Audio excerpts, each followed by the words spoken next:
Assalamualaikum warahmatullahi wabarakatuh.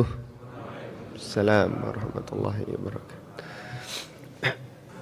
Alhamdulillah, alhamdulillahi wa kafa wa nusalli wa nusallimu ala nabiyil mustafa wa ala alihi wa ashabihi ahlil wafa. Asyhadu an la ilaha illallah wahdah la syarika lah wa asyhadu anna Muhammadan abduhu wa rasuluh la nabiyya wa rasula ba'dah. Rabbi syrah li sadri wa yassir li amri wahlul 'uqdatam min lisani yafqahu qawli. Allahumma anfa'na bima 'allamtana wa 'allimna ma yanfa'una warzuqna ilman nafi'an ladzi tanfa'una. Alhamdulillah ma'asyiral muslimin, jamaah sekalian rahimani wa rahimakumullahu jami'an. Kabarnya saya sedaya niki Bapak Ibu. Di tengah cuaca yang nopo niki naik turun terus banyak menjadi wasilah sebab badan kita ini gembrebek. Gembrebek itu kalau motor itu seperti kemasukan air. Maka tidak mengurangi rasa syukur kita atas ribuan nikmat yang tidak akan pernah terhitung dari Allah Subhanahu wa taala. Maka rasa syukur adalah suatu rasa yang senantiasa harus kita ucapkan. Sebagaimana para ulama pernah mengatakan, ablaghus tsana indallahi qaulul hamdulillah. Ucapan pujian tertinggi seorang hamba kepada Rabb-nya itu dengan mengucapkan kalimat alhamdulillah. Ya. Waktu dulu saya baca ini sempat mikir, kenapa tidak subhanallah? Kenapa tidak Allahu akbar? Kenapa tidak la haula wala quwata illa billah? Tapi ulama ngendika alhamdulillah. Karena ini seakan-akan menjadi garis besar ya. Kalau ulama itu ngendika dalilnya adalah ketika Allah berfirman alhamdulillah ya. Segala puji, segala rasa syukur, segala pujian itu hanya milik Allah. Maka kalimat lillah ya, lillah itu lam pertama, lam istighqaq. Lam istighqaq itu maknanya apa? Ya, segala pujian hal yang paling sempurna itu hanya milik Allah. Ya. Bagaimana tidak Bapak Ibu? Ya. Manusia punya ilmu, kita semua Allah titipkan ilmu masing-masing. Tapi ilmunya kita itu diawali oleh ketidaktahuan. Ya. Dan ilmunya manusia kadang kan kita ngapali pun angel, ditinggal teng kamar mandi pun lali. Ngapalnya susah, tinggal keluar masjid lupa lagi. Tapi kalau ilmunya Allah tidak. Ilmunya Allah tidak diawali dengan ketidaktahuan dan juga tidak diakhiri dengan kelupaan. Full ya.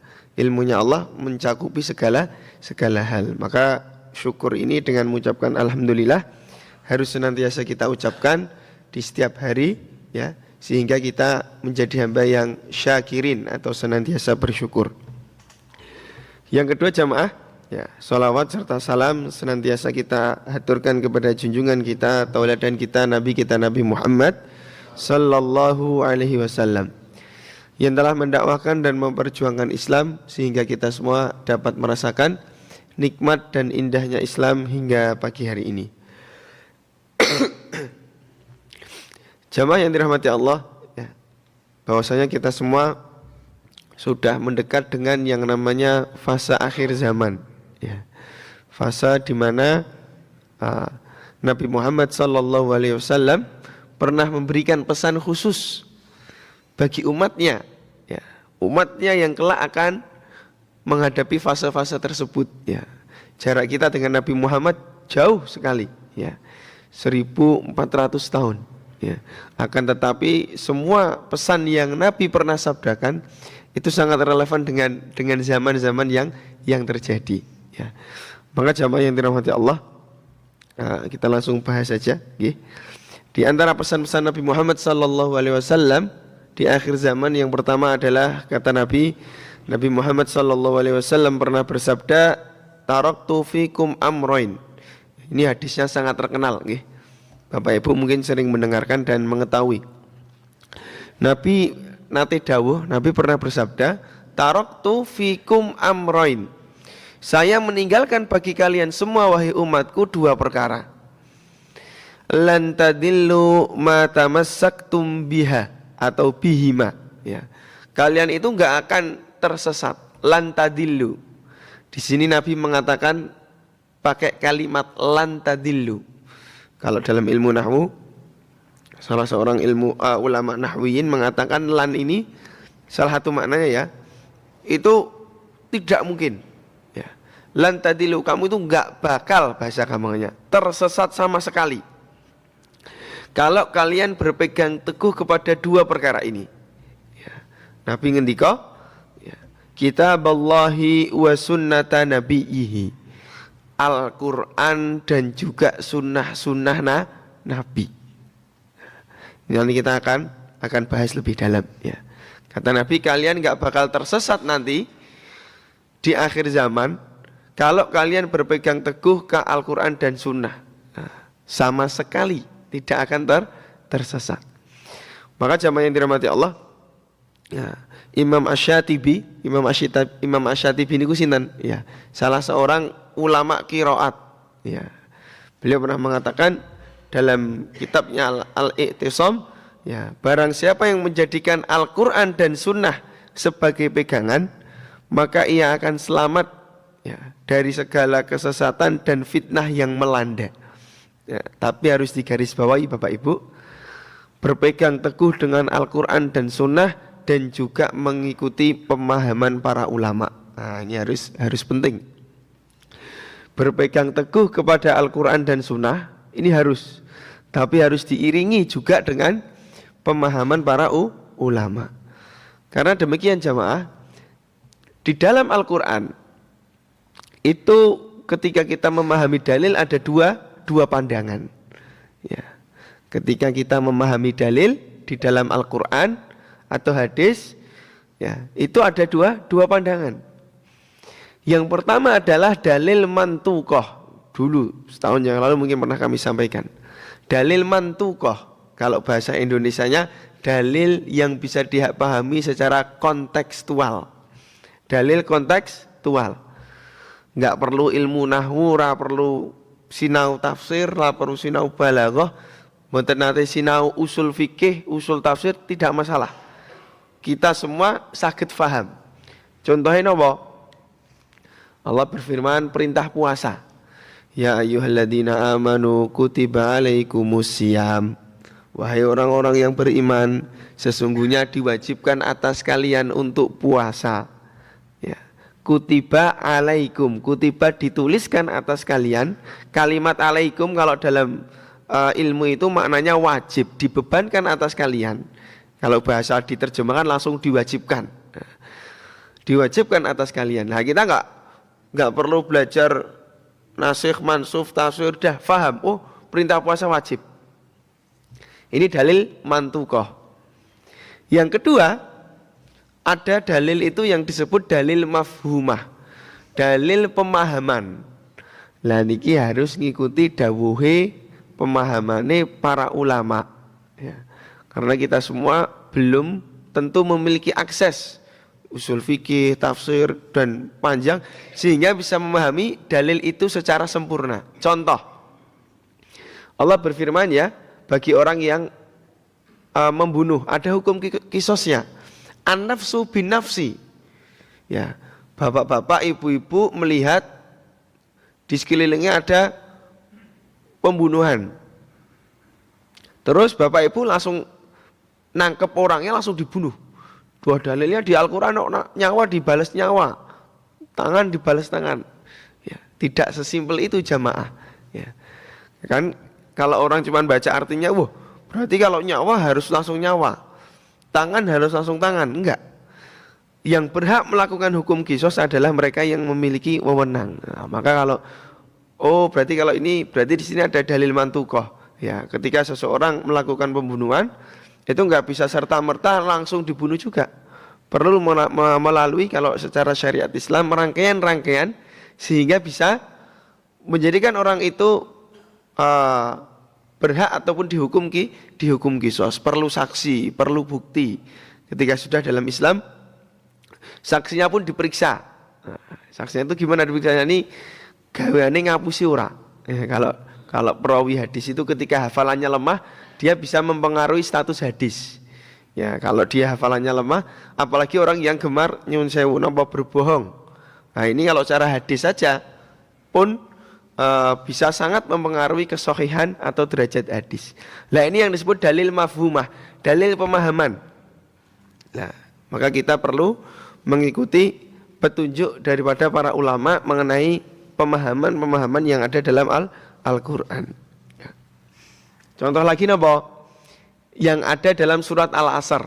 Ketika Allah Subhanahu wa taala pernah berfirman, "Wal asri innal insana lafi khusri illal ladzina amanu." Wah, berarti kalau supaya kita tidak jadi orang yang rugi, cukup menjadi orang yang beriman.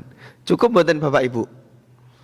Nah, ini ada orang-orang yang nyun sewu pemikirannya rada aneh-aneh ngendika seperti ini. Rapopo ra salat, ra ngaji, ra poso, nggih naudzubillah. Sik penting aku beriman. Kira-kira kalau cuman beriman nggih, cuman hanya beriman, apakah lantas menjadi orang yang tidak merugi? Ya, kalau ada orang aku ra salat ra apa-apa, salate setahun ping pindho. Idul Fitri, Idul Adha, jalur seminggu pisan Jumatan. Sik penting beriman. Memang benar ketika Nabi pernah bersabda, "Man qala la ilaha illallah Muhammadar Rasulullah dakhalal jannah." Barang siapa yang semasa hidupnya niku pernah ngendika la ilaha illallah Muhammadar Rasulullah, bahasa gampangnya nanti beriman, sudah pernah beriman, dakhalal jannah, dawuhe Kanjeng Nabi pasti masuk surga. Nggih, bener. Tapi nek ra tau salat, ra tau ngaji, ra tau poso, salat seminggu pisan ya siap-siap napa dilondri di neraka. Kan kita pengen mlebet swargi tanpa dilondri toh, Pak. Tanpa dicuci di neraka. Ya. Maka ulama ngendika di situ tidak cukup kita beriman. Ya. Allah katakan kan ilal ladzina amanu wa amilus sholihat wa tawassaw bil haqqi wa tawassaw bis sabr. Tapi kalau ilal ladzina amanu wa amilus sholihat jelas mengerjakan amal soleh, ini dalil mantukoh, gamblang, kontekstual. Wa tawassaw bil haqqi wa tawassaw bis sabri, ini juga kontekstual. Tapi yang amanu, ya maka ulama ngendika, orang yang tidak akan merugi itu enggak hanya tidak cukup menjadi orang yang beriman, tetapi harus iman, ya beriman yang disertai dengan ilmu. Nah, iman yang disertai dengan ilmu. Loh, dalilnya gimana Mas kok iman bisa dengan ilmu? Ya. Maka firman Allah yang pertama kali turun kepada Nabi kita Nabi Muhammad napa Bapak Ibu? Surat apa? Al-Alaq. Ayat berapa? 1 sampai 5. Kenapa kok iman itu harus dengan ilmu? Firman yang pertama kali Allah turunkan kepada Nabi kita adalah surat Al-Alaq yang bunyinya Iqra bismi rabbikal ladzi khalaq. Iqra. Iqra itu artinya apa Bapak Ibu? Bacalah. Kinten-kinten orang kalau mau membaca ya, anak kita, saudara kita, adik kita, dulu kita waktu belajar mau masuk SD, itu apakah kita brojol nyonco langsung bisa baca? Kan enggak toh. Kita bukan seperti Imam Syafi'i yang delok tulisan langsung hafal. Imam Syafi'i itu kalau buka Quran halaman sebelahnya ditutup. Kenapa? Takut dihafal bebarengan. Jadi Imam Syafi'i kalau lihat hafal. Kita tutup berkali-kali ya hafalnya harus diulang-ulang 100 kali 50. Kadang langsung lali kan. Ya. Imam Syafi'i enggak buka saking gampang leng hafal ditutupi, Pak. Baca kitab hadis tutupi. Al-Quran tutupi sebelahnya supaya baca yang ini dulu hafal baru sebelahnya. Karena dikatakan beliau itu saking gampang hafalnya, mujarad hanya lihat saja itu beliau Allah berikan kemudahan, berikan keutamaan dengan mudah menghafal. Ya, Imam Syafi'i rahimahullah. Ya. Maka tadi jamaah yang dirahmati Allah, ya. Illal ladzina amanu, belajar. Saudara-saudara, teman-teman kita, orang-orang di luaran sana yang dulunya non-muslim, ketika masuk Islam, setelah 2 kalimat syahadat asyhadu alla ilaha illallah Muhammadar Rasulullah, habis itu harus ngapain? Belajar. Belajar sholat, belajar ngaji, belajar menahan lapar puasa. Ya, maka jamaah yang dirahmati Allah, ini ya salah satu contoh dalil mafhumah, dalil pemahaman. Bahwasanya tidak cukup menjadi orang yang beriman, tapi harus beriman yang disertai dengan ilmu. Ya. Ini yang pertama. Pesan Nabi di akhir zaman, kita berpegang teguh kepada Al-Quran dan Sunnah sesuai juga dengan bimbingan pemahaman dari para ulama. Ya. Yang kedua jamaah yang dirahmati Allah, pesan Nabi di akhir zaman, ya, salah satu wasiat Nabi ketika beliau sebelum meninggal, sebelum wafat adalah as-sholah, as-sholah, as-sholah. Dalam sebuah hadis beliau dikatakan sholat, sholat, sholat. Ya, para ulama ngendika maksudnya apa? Jangan tinggalkan sholat, jangan tinggalkan sholat, jangan tinggalkan sholat. Solat ini menjadi esensi yang paling utama bagi seorang muslim. Kenapa? Yang pertama, solat itu adalah tiang agama. Ya, wa umuduhu as-sholah. Tiang agama. Yang kedua, solat itu napa Bapak Ibu? Ya, dalam sebuah hadis Nabi ngendika, inna awwala ma yuhsabu annasu yaumal qiyamah. Ya, min a'malihim as-sholah. Sesungguhnya amal yang pertama kali akan Allah hisab di yaumil qiyamah, di yaumil akhir adalah solat Bapak Ibu. Ya. Solat. Ya. Maka Ibnul Qayyim rahimahullah pernah menjelaskan, ya, barang siapa yang menjaga solat, ia akan mudah menjaga seluruh agamanya. Nah ini sering kita ulang ya. Orang Indonesia itu ternyata dulu, ya sekarang tidak menjadi populasi paling banyak ya. Beberapa tahun yang lalu kita ini menjadi negara yang populasi muslimnya paling banyak. Tapi bersamaan dengan itu persentase yang menjalankan sholat sedikit, nggak ada setengahnya Pak. Dari data yang KTP-nya muslim, makanya ada madhab muslim KTP. Dari yang KTP-nya muslim ini yang sholat ya, itu belum ada setengahnya. Saya pernah membaca itu 37,9% orang Indonesia ini baru yang menjalankan sholat. Bayangkan Pak, dari 80 sekian persen itu yang sholat baru 37,9%. Belum ada setengahnya. Makanya Bapak Ibu jangan heran kalau ke masjid ketemunya itu saja gitu. Ketemunya niki malih. Kecuali jenengan di masjid yang memang banyak menjadi tempat istirahat, transit, masjid luar kota itu silih berganti jamaah. Tapi kalau masjid di kampung-kampung kita itu ya, atau dimanapun ya, itu sekarang krisis yang namanya regenerasi jamaah. Nah, regenerasi jamaah ya. Kalau kita ingat ya, dulu itu yang namanya anak kecil, pemuda, minimal maghriban itu pasti ke masjid, minimal itu. Ya, habis maghrib lanjut. Saya masih ingat dulu itu ngaji di rumah teman. Habis maghrib ngaji. Sebelum itu main juga. Ya. Artinya ini yang harus kita bina. Bagaimana menumbuhkan esensi bahwa sholat ini adalah paling penting setelah iman itu sholat.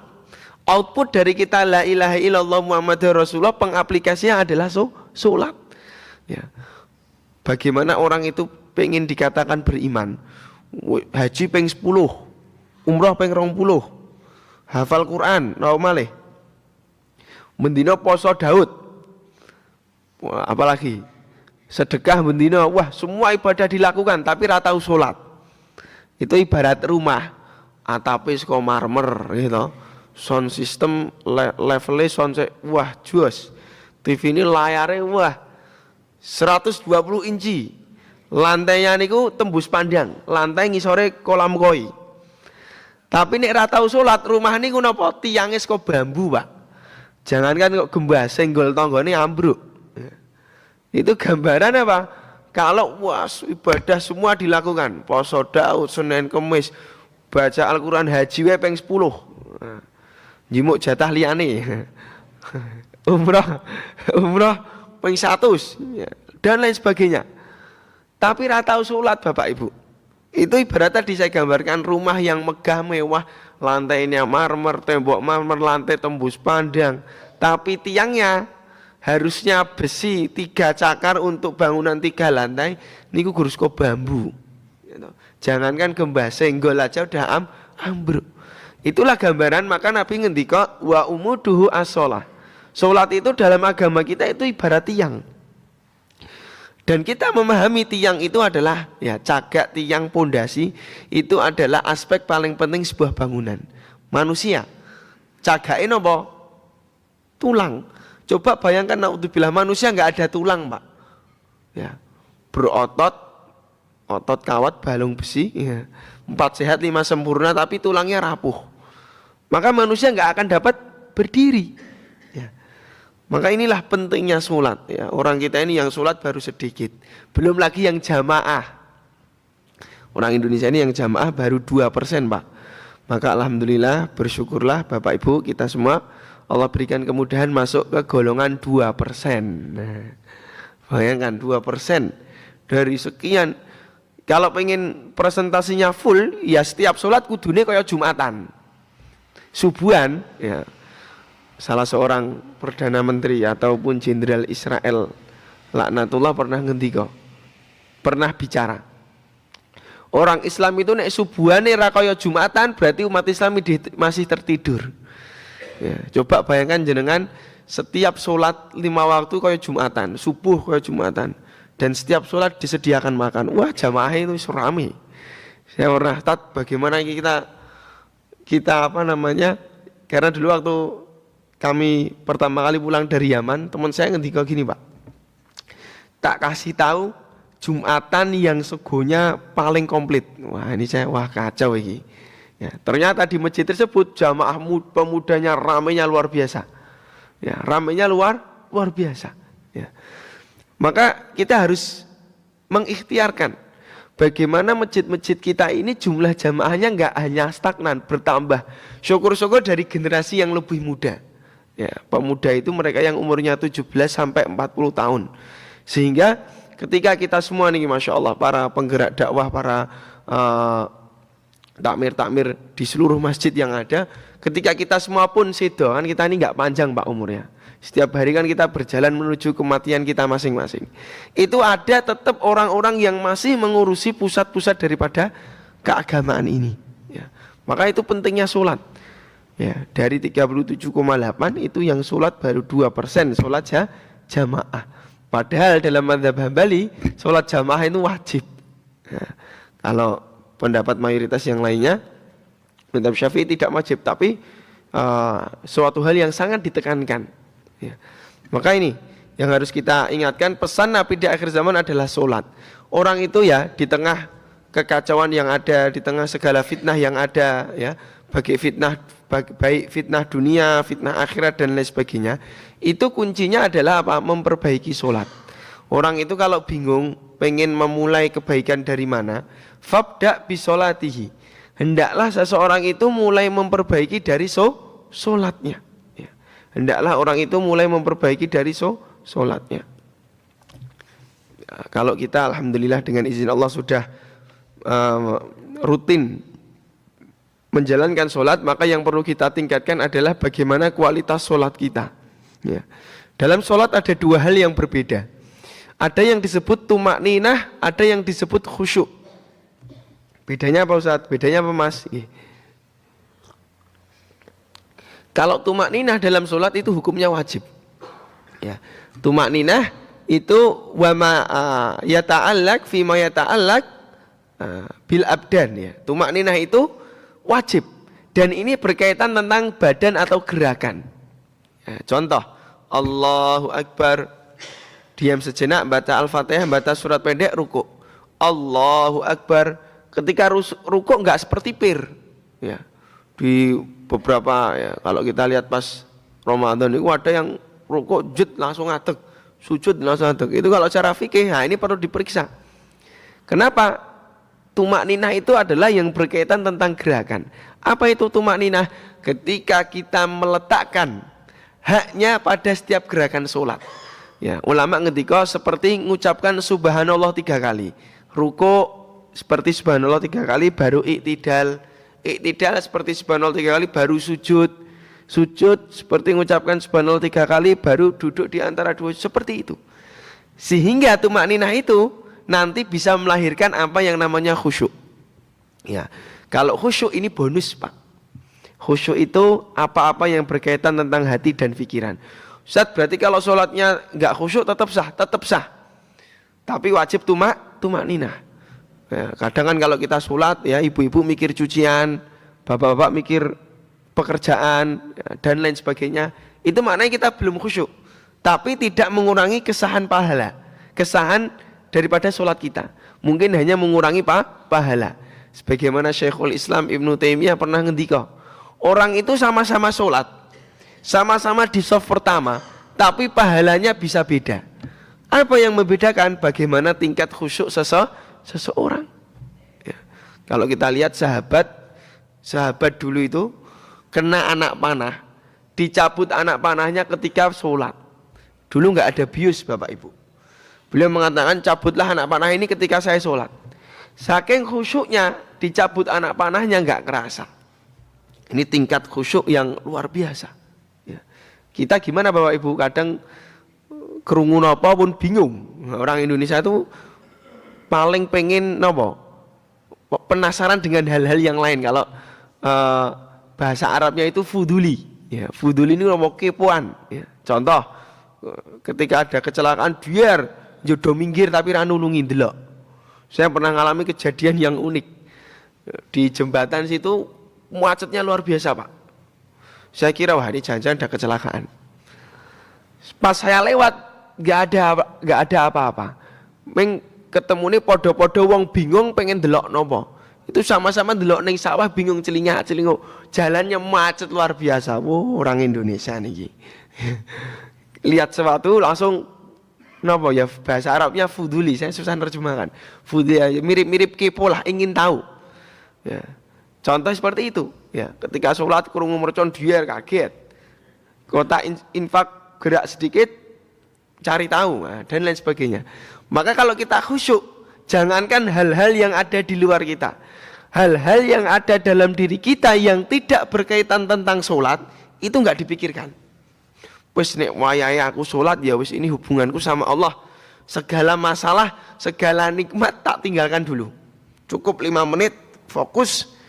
Ini adalah bentuk peribadahan paling utama ketika saya beragama Islam. Dah.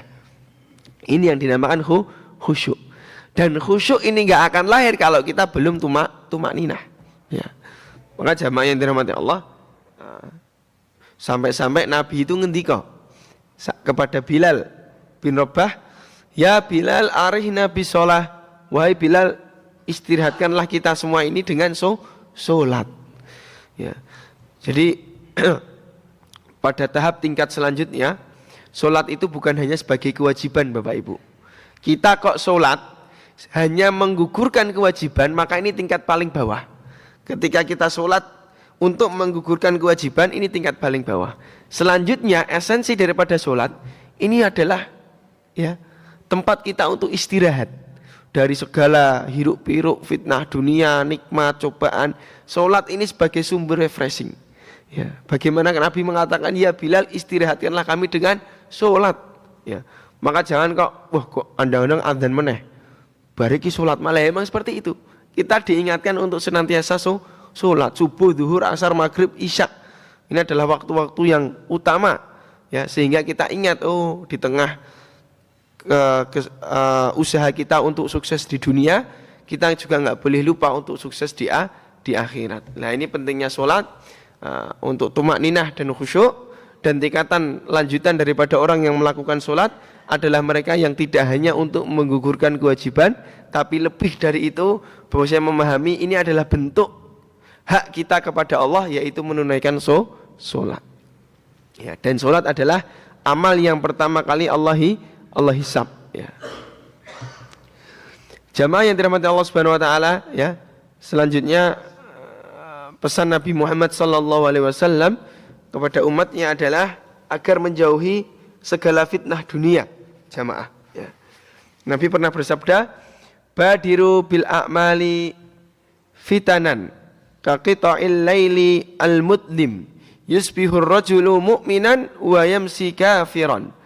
Ya, kata Nabi, badiru bil a'mal, bersegera kalian dengan amal-amal soleh sebelum datang fitanan kaqita'il laili, sebelum datang fitnah bagaikan potongan malam yang gelap. Yusbihur rajulu mu'minan, pagi hari laki-laki beriman, wa yumsi kafiron, sorenya pun menjual, sorenya pun bukan menjadi orang yang beriman. Ya. Maka di akhir zaman ini orang akan gampang sangat sekali yang namanya berubah. Maka kita harus berhati-hati Bapak Ibu. Ya. Nabi memerintahkan kita di akhir zaman untuk nopo? Bersegera mengerjakan amal soleh. Dari segala fitnah yang ada, fitnah dunia ataupun fitnah akhirat, banyaknya pemikiran-pemikiran melenceng, banyaknya pemikiran-pemikiran yang menyesatkan, banyaknya pemikiran-pemikiran yang tidak berdasar, itu hendaknya kita harus melawannya dengan apa? Dengan bersegera mengerjakan amal-amal soleh. Ya. Imam Nawawi dalam syarah Sahih Muslim, beliau pernah mengatakan jamaah, hadis ini menggambarkan betapa cepatnya iman bisa hilang karena fitnah dunia. Ya. Kenapa tidak Bapak Ibu ya? Ya dari banyaknya berita yang kita pahami, ya. Orang itu, ya, Nabi juga pernah bersabda dalam sebuah hadis yang lain, ya, inna likulli ummatan fitnah, sesungguhnya setiap umat itu memiliki fitnahnya masing-masing. Wa fitnata ummati, kata Nabi, ya. Bentar nih, injury time nih, nek ibarat main bola nih tambahan waktu. Nabi pernah mengatakan innalikulli ummah fitnatan, sesungguhnya setiap umat itu punya fitnahnya masing-masing, Pak. Dan kata Kanjeng Nabi, wa fitnata ummati almal, ya, dan fitnahnya umatku itu uang. Nah Pak, fitnahnya umatku adalah uang. Enggak jamin Pak, orang udah paham agama level paling tinggi, kok enggak terkena fitnah uang. Nih jenengan baca berita, justru sumber potensi korupsi paling besar dari ranah agama. Mana ini ngeri. Dosa yang paling besar adalah yang dilakukan oleh mereka yang pernah belajar agama.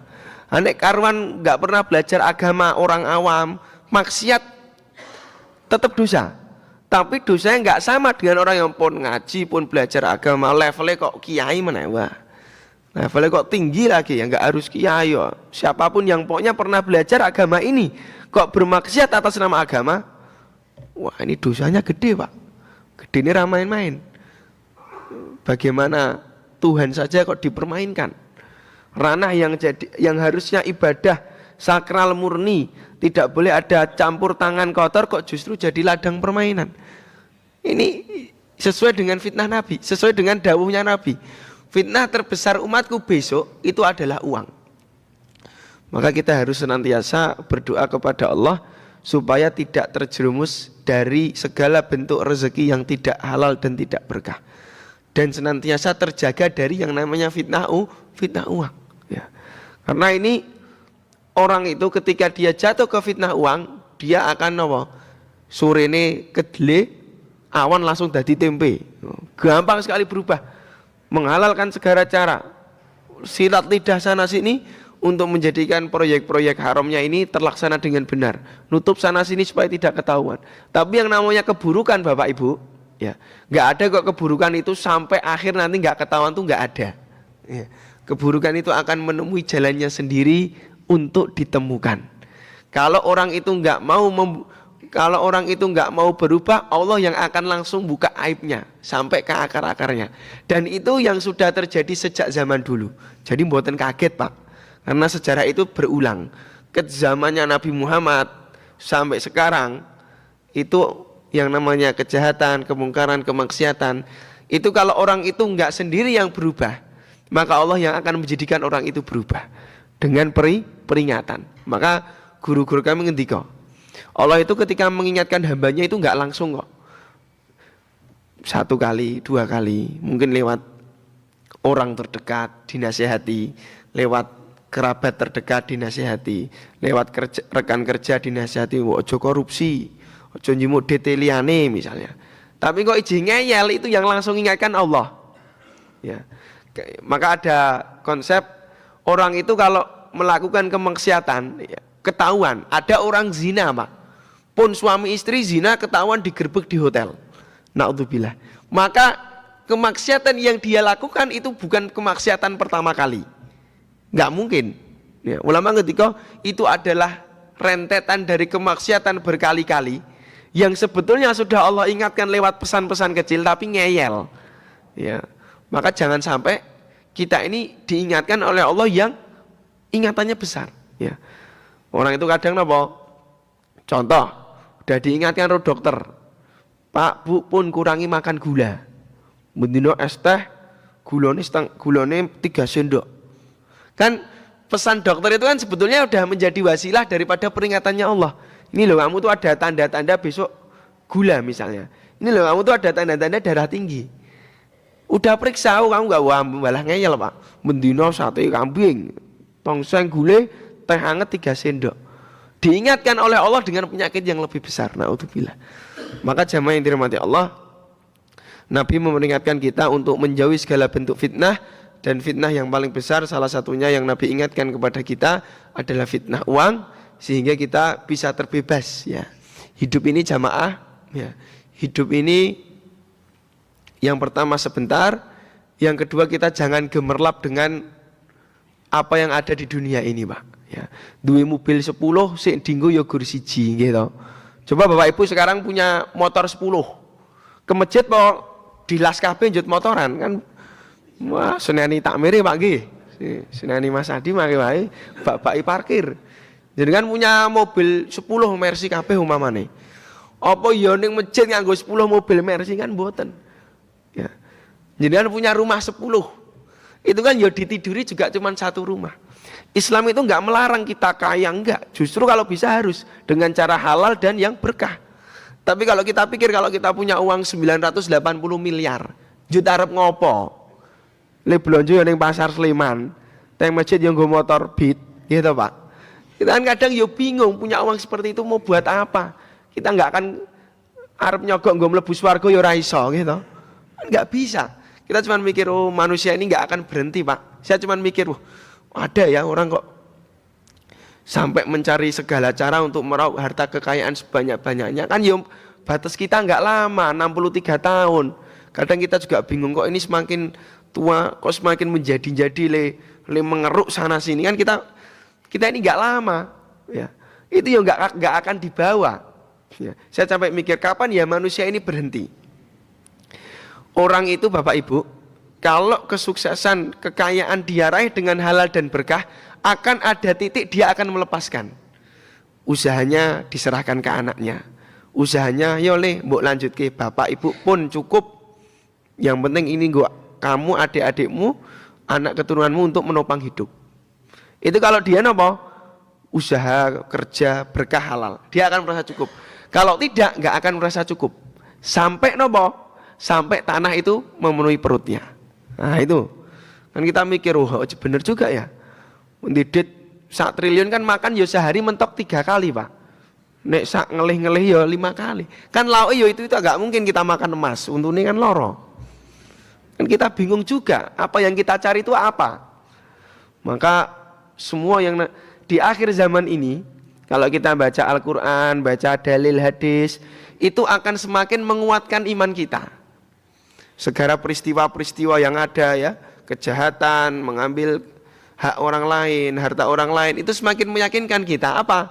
Bahwasanya kehidupan akhirat itu ada. Bahwasanya kematian itu ada. Ya, dan ini semakin menguatkan keimanan kita. Ya. Maka jamaah yang dirahmati Allah Subhanahu Wa Taala, ya. Dan yang terakhir pesan Nabi Muhammad SAW bagi kita semua sebelum kita akhiri adalah senantiasa bersabar dan tetap kita berjamaah. Ya. Nabi mengatakan man faraqal jamaah shibron famata ila mata maitatan jahiliyatan. Ya, kita jangan apa jamaah yang dirahmati Allah, jangan berpisah dengan yang namanya jamaah. Pun manut dawuh kiai pun ikut kemaslahatan yang lebih besar, dan kita juga jangan napa gampang terpancing dengan fitnah-fitnah yang ada, baik fitnah dunia atau fitnah akhirat. Ya, fitnah dunia yang ada di sekeliling kita, fitnah akhirat yaitu pemikiran-pemikiran yang berkaitan tentang agama. Ya. Maka ini jamaah yang dirahmati Allah Subhanahu wa taala, maka nanti di akhir zaman ketika fitnah itu semakin besar, masjid itu jadi tempat perlindungan. Masjid itu jadi tempat titik kumpul umat. Maka orang kok seneng teng masjid, maka ibarat kata dia udah nyicil aset untuk kehidupan akhirat. Ya, ini juga jangan cuma nyari aset dunia. Kita harus punya aset yang namanya aset akhirat. Ya, yaitu dengan salah satunya kita gemar menjadi orang yang memakmurkan masjid, menghidupkan masjid, sehingga kita menjadi bagian daripada amal jariah tersebut. Mungkin ini jamaah yang dirahmati Allah Subhanahu wa taala, semoga kita semua di akhir zaman ini Allah kuatkan sehingga keimanan kita menjadi keimanan yang kokoh dan tidaklah kita bergantung kecuali hanya kepada Allah, dan Allah satu-satunya Tuhan yang memberikan kita kehidupan dan kematian dan yang menjadikan kita menjalani kehidupan ini. Maka kita harus senantiasa bergantung, berserah diri hanya kepada Allah, sebagaimana status kita seorang muslim. Muslim itu adalah mereka yang paling berserah diri kepada Allah. Mungkin ini jamaah yang dirahmati Allah, apabila banyak kebaikan sungguh dari Allah, apabila banyak salah sungguh dari kami pribadi. Aqulu qouli hadza wa astaghfirullah li wa lakum wallahu a'lam. Wassalamualaikum warahmatullahi wabarakatuh.